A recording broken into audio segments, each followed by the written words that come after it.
Today, I'm going to share with you 10 things I learned about the .0 Energy Titan while I took it with me on the latest 38-day epic road trip.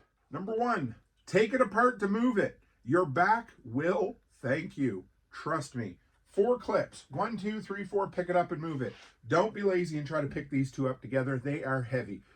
Right around 90 pounds, 2 pieces together. Number 2, these solar panels are way sturdier than I expected.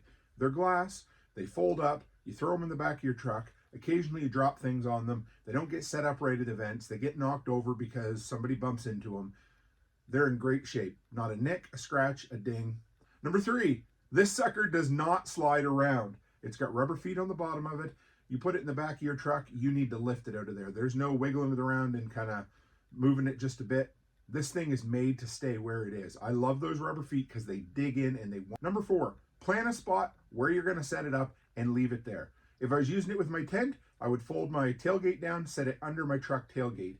If I was using it at an event, I would put it underneath the table and leave it there. Number 5, make sure you have all your cables with you. This entire kit comes with quite a few different cables. Don't leave them behind. Have a separate bag to put everything in. Number 6, these are 2 100-watt panels that fold together. They require a Y connector to connect them, then a longer connector to connect into the base unit.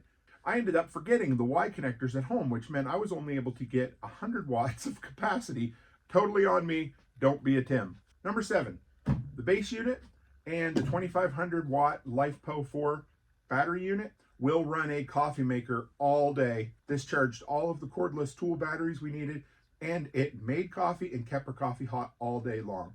Yeah, you're not doing this off one of those little 500-watt battery packs that you can pick up at Harbor Freight. This one battery pack isn't enough for an RV, but it'll get you by. My buddy's generator conked right out.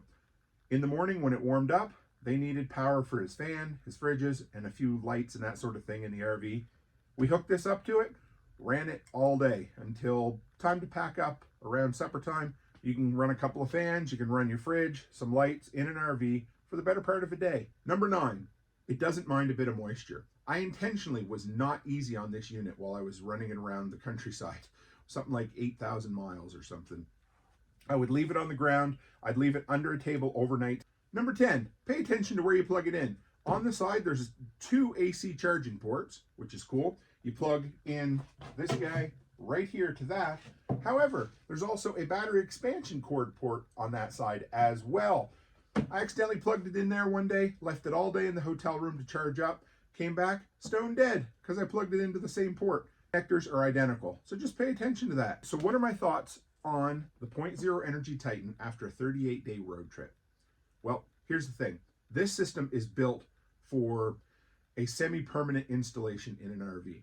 Whatever you do with this thing has more power than any other battery pack on the market, which is great. But these are heavy. These are designed for a semi-permanent setup. Whether you're going to be tenting for a few days and you have a rack to set it in, or you built a purpose-built closet in your RV to run it off of, that's what these are ideal for. Awesome for an off-grid cabin. Speaking of which, that's my next project. I'm going to be taking this with me back down to Tennessee while I work on my off-grid property in February and March. And that's when this is really going to shine.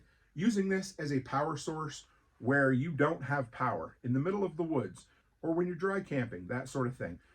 This shines and is ideal. More than a little heavy. It's a lot heavy and cumbersome if you're just tent camping. And you certainly, unless you have a really big tent, don't want to have it in there. This thing is a beast. It held up to all the abuse that I was able to put it through.